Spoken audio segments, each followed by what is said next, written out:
uma doutrina que tem a caridade como bússola. Uma filosofia que propõe a lei de causa e efeito como explicação para os males humanos. Uma ciência iluminada pela fé. Estamos falando do Espiritismo. Veja na reportagem a seguir como surgiu a doutrina espírita.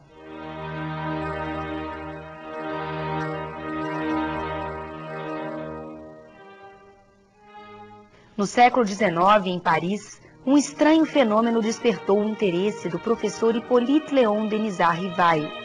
As reuniões de mesas girantes ganhavam cada dia mais adeptos, mas ninguém conseguia explicar como as mesas podiam responder a perguntas fazendo ruídos e movendo-se no ar, sem apoio algum. No meio do século XIX, as pessoas se reuniam em festas sociais e durante as comemorações elas se encontravam em torno de uma mesa e faziam perguntas para as mesas. E as mesas, através de pancadas, respondiam sim, não, às vezes algumas até chegavam a levitar. E as pessoas passaram então a fazer perguntas com respostas um pouco mais longas e cada pancada correspondia a uma letra. E elas iam anotando as letras para ter a resposta completa. Apesar dessas perguntas serem bem frívolas, a coisas do cotidiano mesmo, sem muita importância, as respostas eram respostas inteligentes, tinham umas frases completas, bem formadas, e isso intrigou muitos cientistas da época. Cheio de questionamentos sobre a vida, a morte e o destino do homem, Rivail elaborou perguntas que foram respondidas pelos espíritos. O pesquisador adotou o nome de Allan Kardec e publicou as perguntas e respostas em O Livro dos Espíritos. Foi a primeira obra da doutrina espírita, seguida de outras 4. O Livro dos Médiuns, o Evangelho segundo o Espiritismo, o Céu e o Inferno e a Gênese. O Espiritismo trouxe conceitos novos e mais aprofundados a respeito de Deus, do universo dos homens, dos espíritos e das leis que regem a vida. A doutrina codificada por Kardec nos mostra quem somos, de onde viemos, para onde vamos, qual o objetivo da nossa existência e qual a razão da dor e do sofrimento. Os ensinamentos fundamentais do Espiritismo são: Deus é a inteligência suprema e causa primária de todas as coisas. Jesus é o modelo e guia de conduta para a humanidade. Além do mundo corporal, há o mundo espiritual. Os espíritos reencarnam quantas vezes forem necessárias para atingirem a perfeição. É possível manter comunicação entre encarnados e desencarnados. O homem tem o livre-arbítrio para agir. A prática espírita é realizada sem nenhum culto ou ritual. Ela deve ser gratuita e voltada ao auxílio ao próximo. A mediunidade, que é a comunicação dos espíritos com os homens, deve ser exercida dentro da moral cristã. O Espiritismo respeita a todas as religiões e valoriza todos os esforços para a prática do bem e pela paz entre os povos.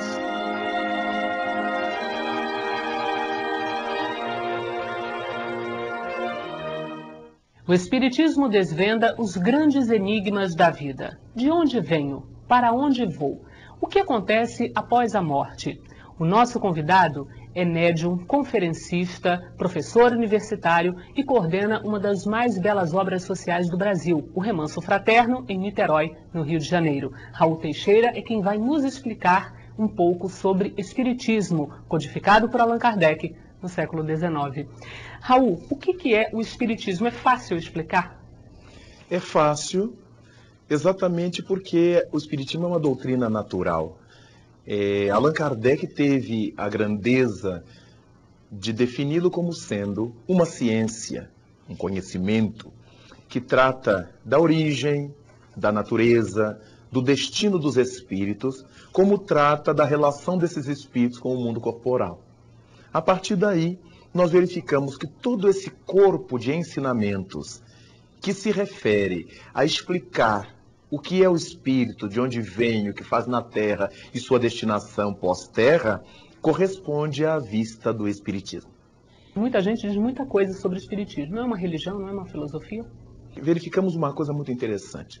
Se nós disséssemos assim, que o Espiritismo é a ciência de, a filosofia de, ou a religião de, nós estaríamos criando um problema muito sério. Mas Allan Kardec teve a lucidez de dizer que é uma ciência que... Porque há várias outras ciências que falam de Deus, da vida, da morte, da alma. Ciência no sentido de conhecimento. E naturalmente que ao longo dessa definição, ele vai trabalhar também o Espiritismo como ciência, um conjunto de conhecimentos investigados, elaborados. E dessa maneira, nós não podemos comparar o Espiritismo, ciência, com a ciência química, a ciência física, a ciência biológica e outras ciências. Pela sua metodologia, por sua maneira de pensar, pela sua estrutura que o Espiritismo é ciência, mas não concorre com as ciências laboratoriais, porque nós não estamos lidando com os espíritos como os químicos lidam com as substâncias e elementos. Não estamos lidando com os espíritos como os físicos se utilizam da eletricidade, do magnetismo, etc. Os espíritos são seres inteligentes. Eles não estão quando a gente quer que estejam, de modo que nós temos experiências espirituais sem que tenhamos a certeza de que tal ou qual espírito virá.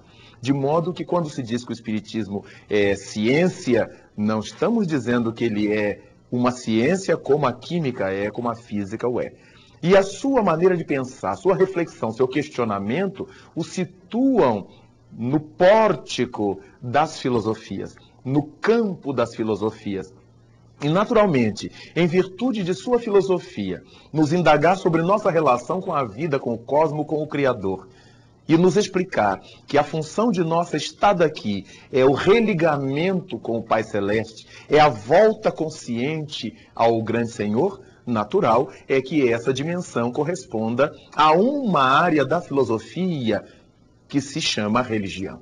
De modo que a doutrina espírita tem essas dimensões de questionar, de investigar e nos direcionar com essa investigação, com esses conhecimentos para o seio de Deus, e por isso ela corresponde às vistas da ciência, da filosofia e da religião.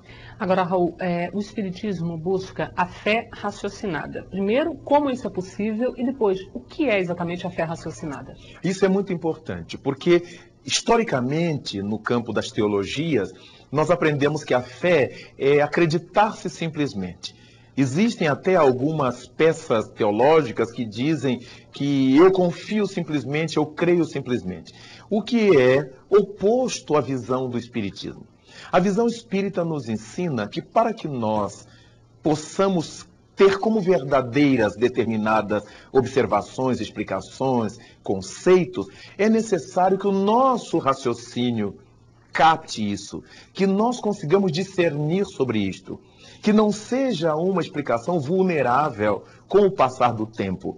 Se a doutrina espírita fizer determinada afirmativa, isso deve acontecer sempre, como a ciência. De modo que, quando nós dizemos a respeito do espiritismo que ele traz-nos esse elemento de razão, de fé raciocinada, é porque a sua proposta é que a gente só acredite nas coisas depois que entenda essas coisas. Quando nós falamos em fé, e muita gente diz assim, eu não acredito em fé raciocinada, não é possível fé raciocinada, por causa da visão de fé que vem tendo através de diversas doutrinas, mesmo cristãs, em que as pessoas batem no peito, dizem ter fé, mas se desesperam à frente dos fatos da vida, dos fenômenos da vida. Elas não entendem a morte, elas não entendem o nascimento. Então, que fé é essa? A proposta dos espíritos que nos trouxeram o espiritismo é de que a fé espírita não deverá ser aquela que diz, eu creio, mas deverá ser aquela que diga, eu sei. A nossa crença estará calcada no nosso conhecimento. Daí o Espiritismo nos propor estudar, abrir a mente, não estudar apenas os livros de Allan Kardec, estudar, conhecer a vida. Os livros de Allan Kardec nos trazem a codificação do Espiritismo. Se eu quiser conhecer o Espiritismo, eu preciso estudar as obras de Allan Kardec. Mas a proposta espírita é para que a gente avance no conhecimento. Exatamente para que eu, quando esteja falando das coisas do Espiritismo, eu esteja com um material científico que dê sustentação a essa afirmação espírita. Quando eu esteja falando das coisas da ciência formal do mundo, eu tenho um arcabouço espiritual que me mostre que as coisas da ciência não estão calcadas absolutamente na matéria, mas que há o lado espiritual de tudo isto. Então Allan Kardec estabeleceu que nós temos necessidade na Terra de uma ciência que seja religiosa, para que não atribua tudo à matéria que não pensa, à matéria que não tem vontade. E temos necessidade de uma religião que seja científica, para que dê substância, para que dê suporte às suas afirmações. De modo que quando você ensina a uma criança, por exemplo, ou a um jovem, na área religiosa, determinada coisa que a sua religião professa, e ao longo da vida esse jovem vai vendo que aquilo não é verdade, porque ele está estudando na escola, ele está aprendendo nos livros, ele está pesquisando no laboratório, então ele verifica que aquela informação religiosa é inverídica, ele deixa de crer no conjunto. Porque se tem uma coisa equivocada, é claro que pode ter outras equivocadas à frente. Daí então, a fé raciocinada do Espiritismo é essa fé que se calca no conhecimento intelectual, sim, e depois na sensibilidade e nas virtudes morais. Então é isso que faz com que nós creiamos em Deus, não porque alguém nos disse, não porque alguém mandou que a gente cresça, não porque alguém nos ameaçou com o fogo do inferno caso a gente não acreditasse, mas porque nós elaboramos isto, entendemos, discutimos, discordamos, concordamos e chegamos a um substrato. Então a fé espírita há que ser eminentemente racional, senão não será fé espírita, ainda que possa ser fé. Raul, reencarnação, um dos princípios básicos do Espiritismo. O que é exatamente? É fácil compreender? A alma que se encontra no mundo espiritual para voltar a reencarnar é uma alma errante, ela está na erraticidade. Ora, então, para qualquer espírito, qualquer alma que esteja na erraticidade, há a possibilidade de voltar a um novo corpo. Reencarnação é o movimento de voltar a entrar na carne, ou de entrar de novo na carne, ou o movimento de voltar à carne. E isso é possível muitas vezes? Isso é possível muitas vezes, é necessário dentro das vistas do Espiritismo, para que nós possamos adquirir a sabedoria dos milênios, as virtudes dos milênios, pouco a pouco. Allan Kardec estabelece no seu livro O Céu e o Inferno que uma única existência é um tempo grandemente curto para que nós conquistemos todo o bem que nos falta e para que nós eliminemos todo o mal que nos sobra. De modo que, como somos espíritos milenários, não estamos na Terra pela primeira vez e certamente não estaremos pela última. É necessário que a gente volte como um menino, como um estudante tem que voltar à escola. Por mais que ele tenha que chegar ao seu curso superior, seja ele qual for, ele não aprende tudo numa aula só, num dia só de escola. Ele volta cada dia para aprender lições novas que dão sequência ao seu aprendizado. No dia seguinte, ele volta com um novo uniforme, limpinho, cheiroso, porque o da véspera está sujo, suado, roto.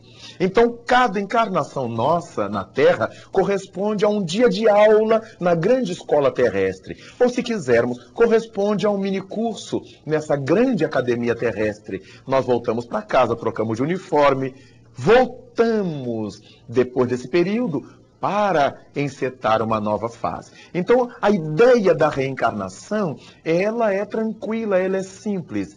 Quando abrimos o Evangelho de Jesus, lemos o Evangelho de João, por exemplo, no capítulo 5, versículo 29, João estabelece assim, colocando as palavras de Jesus: aqueles que fizeram o bem renascerão, nascerão de novo, para a ressurreição da vida. E aqueles que fizeram o mal também renascerão para a ressurreição da condenação. Querendo dizer que nas reencarnações, nessas múltiplas existências, nós tanto somos felizes em virtude daquilo que já plantamos de felicidade no passado, como somos desditosos pelas desditas que espalhamos pelos caminhos. Por isso é que Jesus Cristo estabeleceu antes que a cada um será dado conforme suas obras. Logo, a ideia de reencarnação é uma ideia que não contempla injustiças. É graças a essa reencarnação, a ideia de nascer de novo, que nós entendemos que toda essa leva de criaturas que hoje faz mal à sociedade, que ludibria, os corruptos, os criminosos, e que passam impunes através de mil artifícios pela terra, eles terão que voltar para devolver isto. E aqueles que estão, apesar de todas as dificuldades, trabalhando pelo bem, elaborando o bem, eles também voltarão para dar sequência à sua evolução, mas em clima de harmonia interior, de paz interior. Então encontramos pela terra onde vivemos, todos estamos evoluindo, mas uns evoluindo com dor, com sofrimento, com tristeza, com agonia, e outros evoluindo com tranquilidade, nas lutas do cotidiano, mas uma família que os ama, uma sociedade que os respeita, sem que eles fiquem desempregados, sem que eles fiquem doentes com essa gravidade que nós encontramos mundo afora. Então, quem fez o bem, dizia Jesus, volta para ver o bem que fez, para a ressurreição da vida. E quem fez o mal também volta para dar conta do mal que realizou. Mudando para outro assunto, dentro do espiritismo, mediunidade é um assunto que desperta todo tipo de comentário, todo mundo tem uma opinião para dar sobre mediunidade. No espiritismo, o que é mediunidade? Na doutrina espírita, a mediunidade é uma faculdade inerente à criatura humana de captarmos o mundo espiritual. Allan Kardec chega a dizer em o livro dos médiuns que toda criatura que sente, num grau qualquer, a interferência dos espíritos, por essa razão pode ser chamada de médium. Então temos aqueles indivíduos que numa reunião familiar, numa reunião de fim de ano, de Natal, de aniversário, e tem aquela percepção que vovó está aqui, que meu irmão está aqui, senti minha mãe por perto. É uma percepção de momento num dia de emoção familiar. Até aquelas que materializam espíritos. Isso não é uma fantasia. Não, não é uma fantasia. Pode até ser, mas se estamos falando de mediunidade, isso existe como mediunidade. Mas aquelas outras que materializam, que psicografam, através das quais os espíritos falam, também são médiuns. Então encontramos médiuns numa gama muito vasta, desde aqueles que sentem num grau muito singelo, esporadicamente, até aquelas criaturas que trabalham na mediunidade diuturnamente, com frequência, e que esses fenômenos têm uma certa capacidade de mostrar-se, têm uma certa intensidade, uma certa frequência, até esses. Então Allan Kardec estabelece numa definição genérica que todo aquele que sente num grau qualquer a interferência dos espíritos pode ser tido como médium. Então a mediunidade é uma faculdade de toda criatura humana. Não me interessa se o indivíduo é materialista, se ele é ateu, se ele é católico romano, se é evangélico, se é umbandista, se é quimbandista, se é do candomblé ou se é espiritista. É uma faculdade inerente ao ser humano. É por isso que encontramos na Igreja Romana os santos que faziam milagres. E o que eram os milagres, senão os fenômenos mediúnicos que eles conseguiam realizar? Santa Teresa d'Ávila, que levitava até a nave da igreja, até o teto, chamada doutora da igreja. Francisco, que realizou tantos fenômenos, tantos prodígios, inclusive recebeu as chagas do Cristo no seu próprio corpo, demonstrando uma mediunidade de efeitos físicos. Antônio de Pádua, que falava em Pádua num tempo em que não havia microfone, no século XIII, alto-falantes, e todas as montanhas em volta, todos os castelos, ouviam dentro de casa o sermão dele na igreja, como se fosse para chamar, para despertar. Então, esses são relatos da própria igreja. As meninas que viram Nossa Senhora de Fátima na Cova da Iria, em Portugal, isso é uma evidência, porque ninguém mais viu, só as 3 crianças. A jovenzinha que viu a Senhora de Lourdes, no noroeste da França, no departamento de Lourdes, Bernadette Soubirous, ninguém mais viu Nossa Senhora, só ela que contou, que narrou e todo mundo acreditou. Então era uma evidência. Logo, esse é um fenômeno mediúnico para o Espiritismo.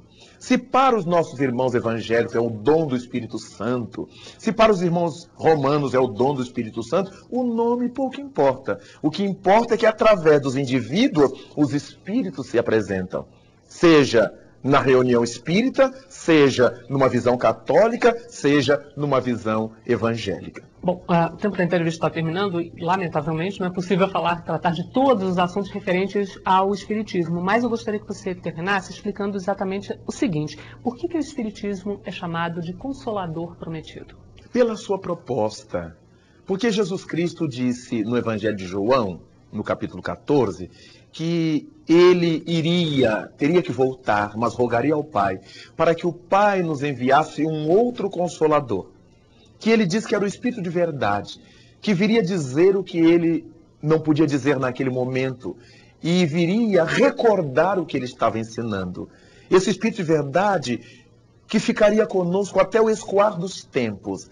Nós atribuímos que esse Espírito de verdade, admitimos que esse Espírito de verdade seja essa natureza da doutrina espírita, essa essência da doutrina espírita, esse corpo de entidades superiores que trouxe para a Terra a doutrina imortal. E porque sua proposta é de fazer com que nós saiamos da ignorância para entender os conflitos que vivemos, para entender a dificuldade da Terra, para entender a virtude que nos dá felicidade, para entender as alegrias do mundo, para entender a dor e a morte. Então é eminentemente uma proposta consoladora.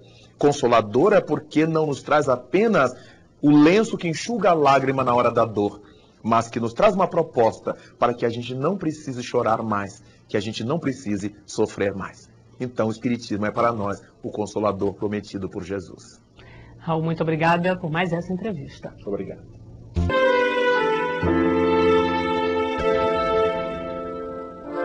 Olá, a Sandra Bandeira, do Rio de Janeiro, nos encaminhou esta semana a seguinte pergunta: por que as pessoas não aceitam as desgraças que lhes acontecem e se revoltam? Sandra, a maioria de nós não compreende que as chamadas desgraças do dia a dia representam, na verdade, lições de aprendizado para o espírito.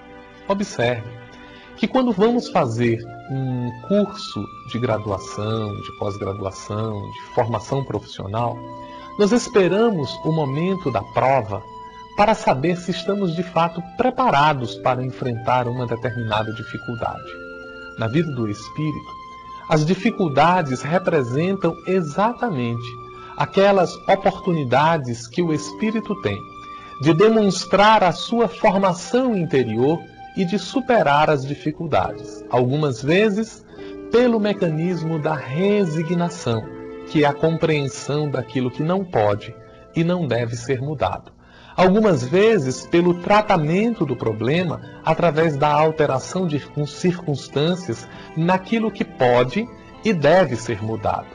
Quando utilizamos o nosso potencial intelectivo para distinguir uma coisa da outra, estamos enfrentando as dificuldades da vida como o aluno que apreende as lições do dia a dia e aplica-as no seu cotidiano. As dificuldades que a vida nos oferece são, por isso mesmo, oportunidades de aprendizado sempre, em qualquer circunstância, cabendo ao espírito a sabedoria de identificar aquelas que podem ser alteradas daquelas que precisam ser suportadas com paciência e com resignação.